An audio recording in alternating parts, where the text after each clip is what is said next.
ناظرین آداب، real views کے خبر نامے میں آپ کا استقبال ہے۔ آئیے نظر ڈالتے ہیں اہم خبروں پر۔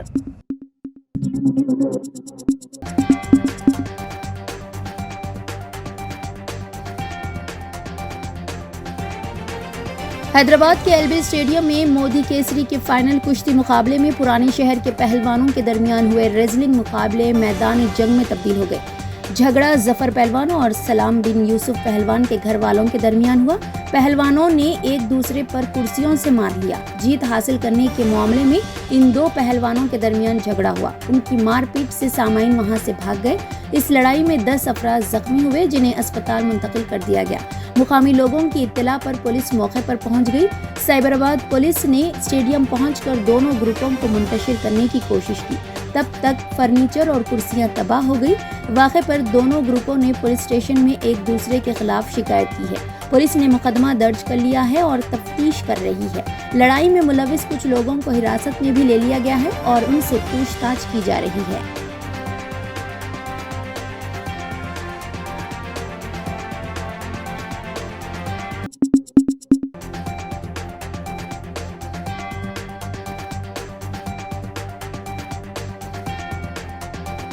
حیدرآباد میں شمشاباد انٹرنیشنل ایئرپورٹ پر ایک مسافر کے پاس سے بھاری تعداد میں آئی فونز ضبط کر لیے گئے۔ حیدرآباد کسٹم کے حکام نے ٹورنٹو سے آنے والے ایک مسافر کو روکا اور شبے کی بنیاد پر اس کے سامان کی تلاشی لی گئی۔ مسافر کے پاس سے 35 آئی فونز اور ایک سمارٹ واچ برآمد ہوئی، جس کی کل مالیت 37.70 لاکھ روپے بتائی گئی ہے۔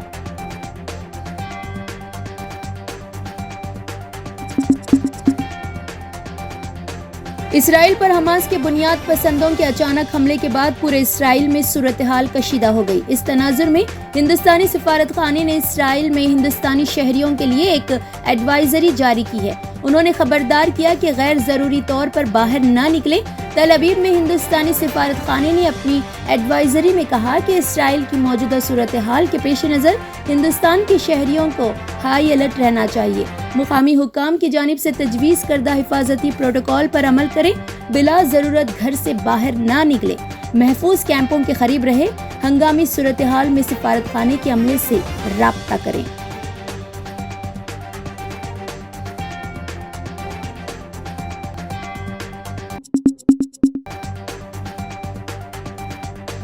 کورونا کے بعد اب ایک اور وبا کا خوف۔ وزارت صحت نے تمام اسپتالوں اور صحت مراکز میں نیفا وائرس سے بچنے کے اور وائرس کا شکار مریضوں کے ساتھ معاملہ کرنے کے ضابطے جاری کر دیے ہیں۔ ذرائع کے مطابق احتیاطی تدابیر کے طور پر یہ ضابطے جاری کیے جا رہے ہیں۔ وزارت نے کہا ہے کہ ابھی تک سعودی عرب میں نیفا وائرس کے مریضوں کا انکشاف نہیں ہوا، نہ ہی انڈیا سے وائرس کے حامل کسی شخص کی اطلاع ملی ہے۔ وزارت نے کہا ہے کہ نیفا وائرس انتہائی خطرناک اور جان لیوا ثابت ہو سکتا ہے، تاہم یہ دیگر قسم کے وائرس کی طرح پھیلا ہوا نہیں ہے۔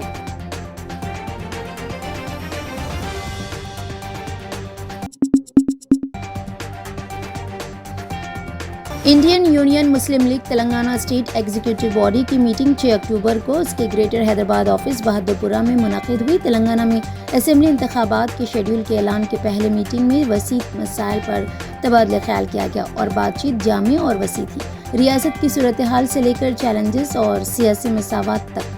صدر محمد شکیل ایڈوکیٹ نے کہا کہ پارٹی کیڈر سے موصول ہونے والی تمام تجاویز کو ریاستی اسمبلی کے انتخابات میں حصہ لینے کے لیے قابل عمل نشستوں کی فہرست کے ساتھ مرکزی کمیٹی کو بھیجا جائے گا۔ تلنگانہ IUML کے پاس ہے۔ تلنگانہ کے تمام اضلاع میں نچلی سطح سے پارٹی کو مضبوط کرنے کا فیصلہ کیا اور اقلیتی طبقات کی ترقی کے لیے کام کرنے کا وعدہ کیا۔ حال ہی میں عادل آباد، نرمل، کاماریڈی اور میدک جیسی نئی ضلعی کمیٹیاں تشکیل دی گئی ہیں اور بڑی تعداد میں ممبران بھی IUML میں شامل ہو رہے ہیں۔ میٹنگ میں قائم مقام جنرل سیکریٹری شیخ جاہد، نائب صدور احمد القیصری، شاہ عالم خان، سیکریٹریز نعیم، عارف الدین، محمد انور اور معاون سیکریٹریز مرزا شاکر بیگ، میر صاحب نے شرکت کی۔ Aslam Ali Khan, Muslim youth league کے صدر حامد علی خان اور سید سیف کے ساتھ گریٹر حیدرآباد کے ضلعی صدر اسماعیل ملک، رنگا ریڈی ضلعی صدر جاوید الحسن، IUML کے سینئر لیڈر مسعود بیگ، جنرل سیکریٹری GHMC مفتی آصف اصلاحی، سمیع عبدالرحمان، ریاض سمیر اور عبدالرحمان میٹنگ میں موجود تھے۔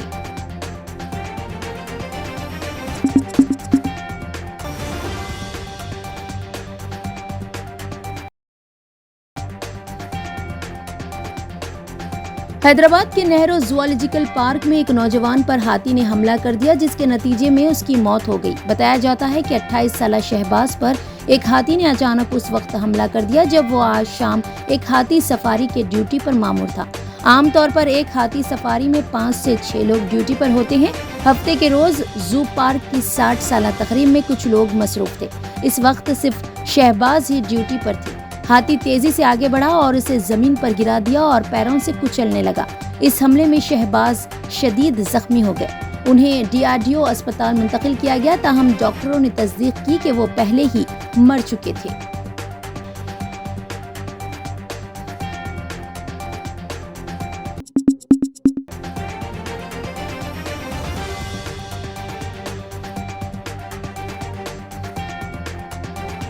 تلنگانہ کی حکمران جماعت BRS کی رکن اسمبلی ریکھا نائک نے پارٹی سے استعفیٰ پیش کر دیا۔ BRS پارٹی نے آنے والے اسمبلی انتخابات میں ریکھا نائک کو ٹکٹ سے محروم کر دیا تھا، ان کی جگہ کسی دوسرے کو ٹکٹ دے دیا گیا۔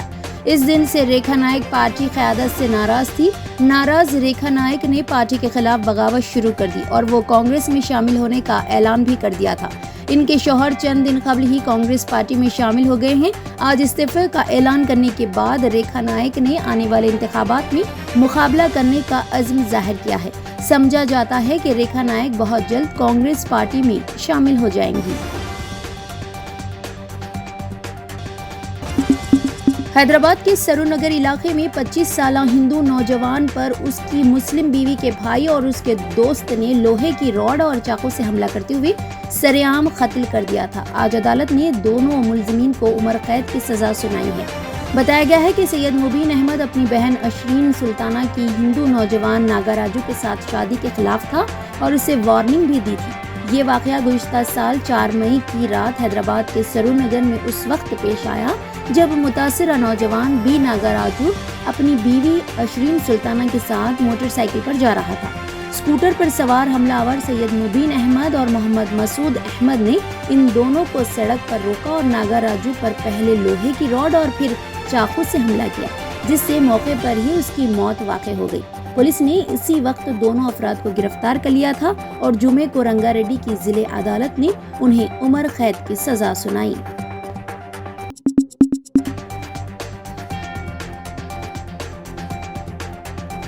حیدرآباد کے بنجارہ ہلز پولیس اسٹیشن کے انسپکٹر کے خلاف اینٹی کرپشن بیورو کے حکام نے کارروائی کی ہے۔ انسپکٹر نریندر پر الزام ہے کہ انہوں نے ایک پب کے مالک سے 3 لاکھ روپے رشوت کا مطالبہ کیا تھا اور پب کے مالک نے ACB کے عہدیداروں کو اس کی اطلاع دے دی۔ آج ACB کے حکام نے پولیس اسٹیشن اور انسپکٹر کے گھر پہنچ کر تفصیلات حاصل کی اور تحقیق کی۔ ذرائع سے معلوم ہوا ہے کہ رقم ضبط کر لی گئی۔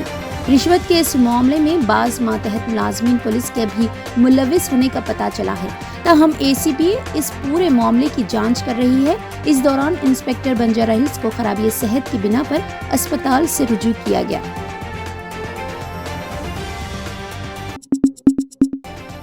تلنگانہ کے چیف منسٹر کے چندر شیکھر راؤ کو انفیکشن ہو گیا۔ وہ گزشتہ کچھ دنوں سے وائرل فیور سے متاثر ہے۔ اسی دوران ان کے سینے میں بیکٹیریا انفیکشن سے متاثر ہونے کی اطلاعات ملی ہے۔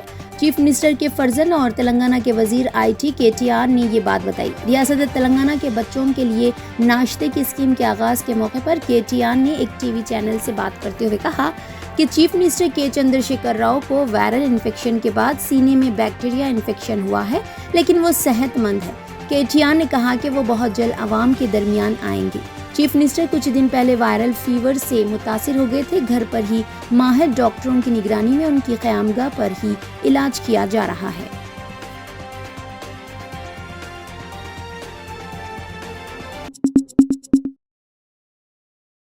اسرائیل اور فلسطین کے درمیان جنگ کی صورتحال پیدا ہو گئی ہے۔ فلسطینی بنیاد پرست تنظیم حماس نے اسرائیل پر راکٹوں کی بارش کر دی۔ صرف 20 منٹ میں حماس نے 5000 راکٹ فائر کیے۔ اس کے علاوہ حماس کے عسکریت پسندوں نے غزہ کی سرحد سے اسرائیل میں داخل ہوتے ہوئے حملے شروع کر دیے ہیں۔ حماس کے حملوں میں 50 اسرائیلی شہری مارے گئے، کچھ شدید زخمی بھی ہوئے۔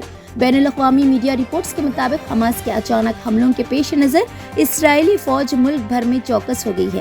غزہ نے سرحد پر موجود شہریوں کو اپنے گھروں سے باہر نہ نکلنے کا مشورہ دیا ہے۔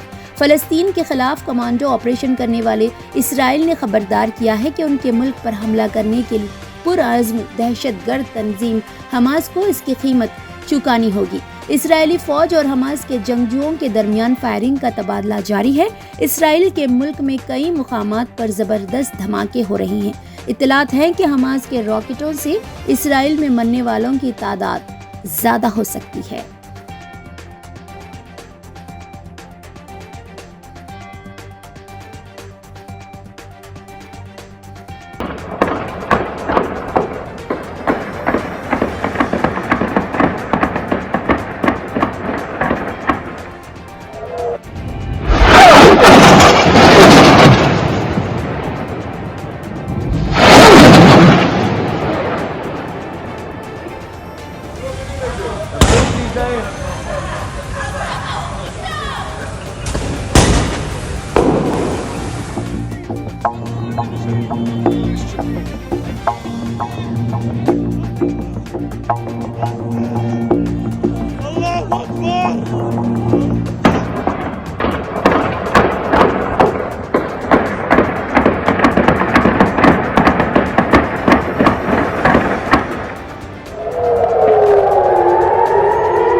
Ima panim na mata kulam, ima panim na mata kamu dia berbeza.